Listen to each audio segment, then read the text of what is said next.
data. I actually flew all the way, did many tests, right, and quarantine and everything to give you this slide. Right, our vision is to invest in Singaporean entrepreneurs in the deep tech industry. Okay, we want to shape the future together with entrepreneurs here from Singapore, and we're going to invest in them and help them grow together with a real parents, a real manufacturing company. That's the main mission I wanted to give. So let me tell you who is it we and what is it that we want to do. So as we mentioned, we are the innovation wing under UCT. UCT is a global, one of the fastest growing OEMs of gas boxes for the semiconductor and ultra clean industry, displays and others. We are located in more than 17 countries with manufacturing facilities who are a real playing ground for the entrepreneurs, right? We have more than 6,000 employees worldwide, and we are a very strong player in the semiconductor industry. What we do, as mentioned, is the full gas box design and manufacturing from the small component, metal component, all the way to the gas box and post services from cleaning and coating and other locations. In Singapore itself, we have a very strong presence. Why did we decide to open an innovation lab here in Singapore? We already operate an innovation lab in Israel, capital of innovation. Why Singapore? Well, Singapore is very important for us. It's an Asia center for us. Our chief operating officer of all UCT sits here in Singapore because this is how important the operation is here. We have thousands of square feet manufacturing rooms, and clean rooms, and facilities to help the startups and find the innovations. And many of our customers sit here as well. So this is a little bit about UCT Singapore. We also have the head of the Industry 4.0, Jaya. He's here as well. And it allows us to work together with the startups and fields that are strategic interest for us, with the right people in the right location. A little bit about our experience. So I mentioned we already operated a lab. We have experience in building communities from the events, relationships. It's people, everything is all people. But we have the experience already in Israel and working specifically in the field of Industry 4.0, investing in companies in the field of robotics, AI, flow, augmented reality, and also the people who are running the labs, usually, like myself, are entrepreneurs themselves. Know the staff, know the entrepreneurs, know what is driving them, and we can help them. And our statistics for the startups helping them is bigger than others, because we usually connect all the startups that you see here. We connected their first customers. We help them with advice about what is the right product market fit. We map the industry. This is a map we did for Israel. First of all, this is the map of all the startups. And there are some insights that we can take out of it, but this is not the point of the talk. The point is that we map the industry. Having an innovation lab is basically going to build an ecosystem, and we are calling here for partners as well in the large. Right? It's from the startups themselves all the way to enablers, from VCs, technology enablers. I already saw here companies like ST Micron or Microsoft or Amazon. We are going, and we did it in Israel as well, partnering with a specific technology, academic institute, anything that can support the startups and the entrepreneurs, giving them credits on the cloud, giving them robots, giving them hardware to run it. So part of building an ecosystem here in Singapore means that we will go ahead and start signing agreements with potential partners. And we are calling here for partners. Please join us, please contact us. We already started to map a little bit of Singapore, the ecosystem. We definitely noticed that there are a lot of supporting and funding industries, right? And there's a lot of enablers, which is great. We still didn't enter in Singapore, and I imagine this map is lacking a lot of startups that are already here in Singapore. And I'm using this launch to call you, contact us, add us. You know, we want to add you to this list. We want to continue and find solutions that would help you and partners that would help you. Okay, and I'm calling the supporters and enablers to engage with us in partner. Why startups? Okay, And why should us as a corporate work with startups? Startups, they love risk. They really love risk. Okay? They pivot fast. They run fast. But they definitely require a strategic partner. They want to understand how their customers are really going to use their products, how much they're really willing to pay for it, how much of a big pain it solves them. Okay? And they cannot do it alone. They have to have the corporate, which usually doesn't like to work with startups. On the other hand, corporates, they dislike change. They don't like innovation. Don't change what I'm doing. I run this machine X amount of time, don't bother me.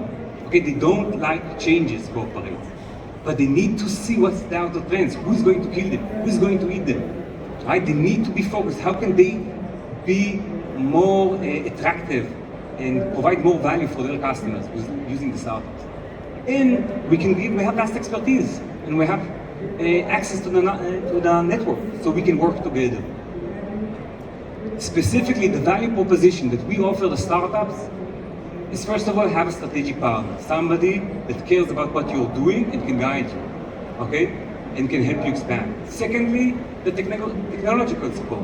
We have a playing ground, a real playing ground with labs, with engineers, with expertise in the specific domain area of that startup, right? And we can help as well, from advice and from parts.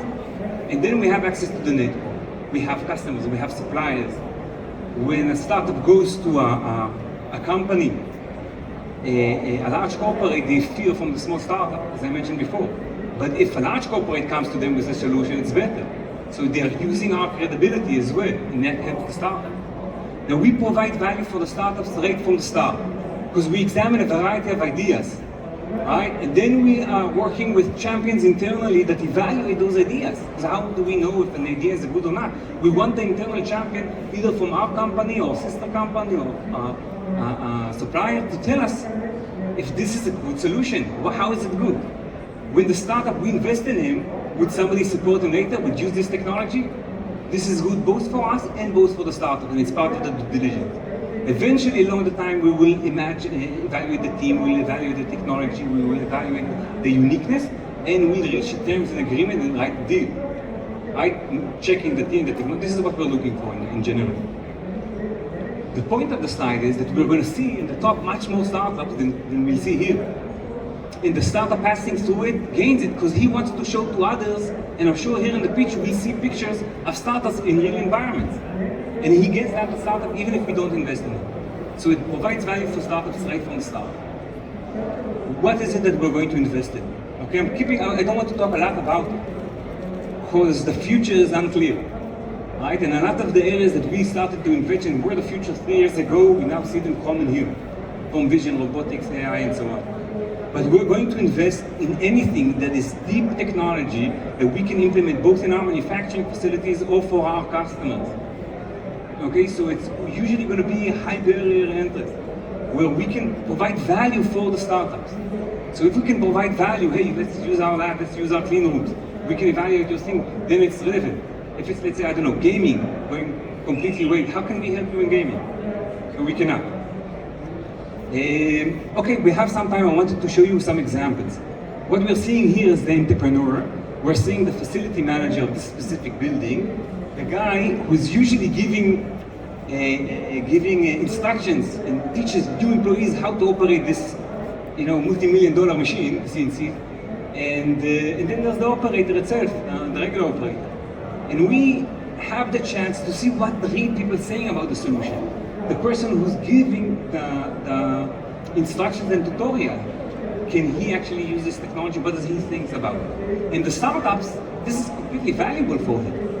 He came from the industry, but completely different. He wants to see the value inside the real people. I want to show you another example of two physicists. Okay, a lab can also forge ideas. Many people think about startups as something that existed, they raise $1 million and then they start. But it's not true, right? Idea starts with zero money, long work, hard work, then a little bit money, then long work, hard work, a little bit money, and it's always difficult. And what we see here is two physicists working on a problem, which is those valves, control valves, especially you know this from Jerome Island and other locations, when they malfunction, you go ahead and fix it.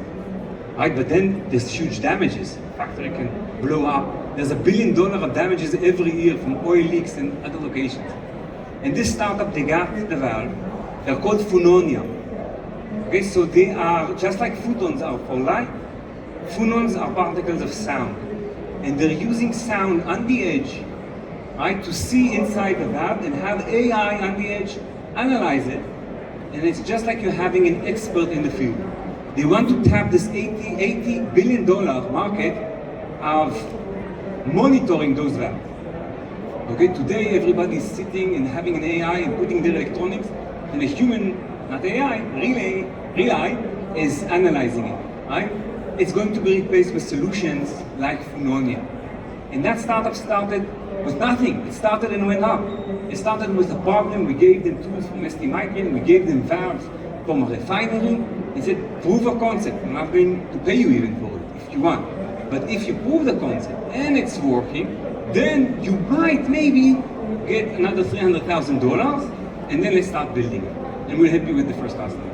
That's what we did with them, and they already implemented it in a refinery in Israel, and suddenly now those valves get knowledge, state of the art eventually, because it's active acoustics with AI in the edge to analyze them.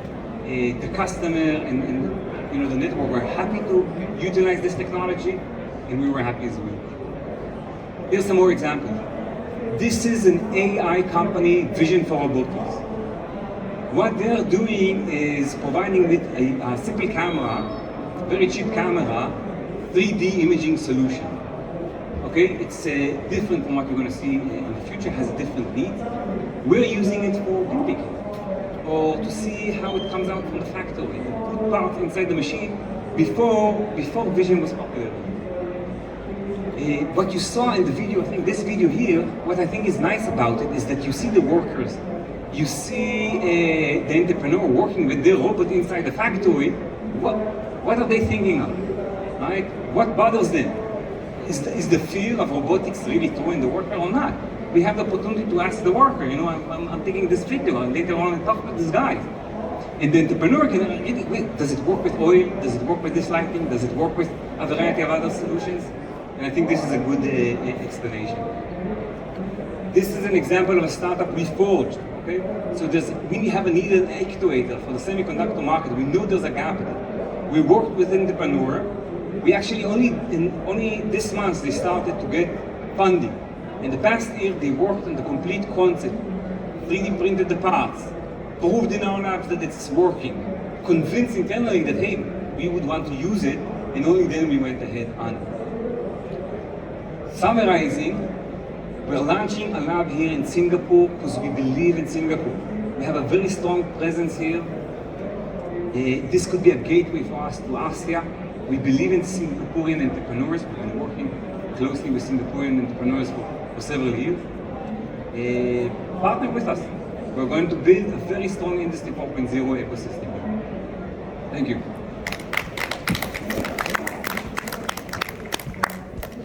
Thank you so much, Angun, for that insightful sharing. And to all in the audience,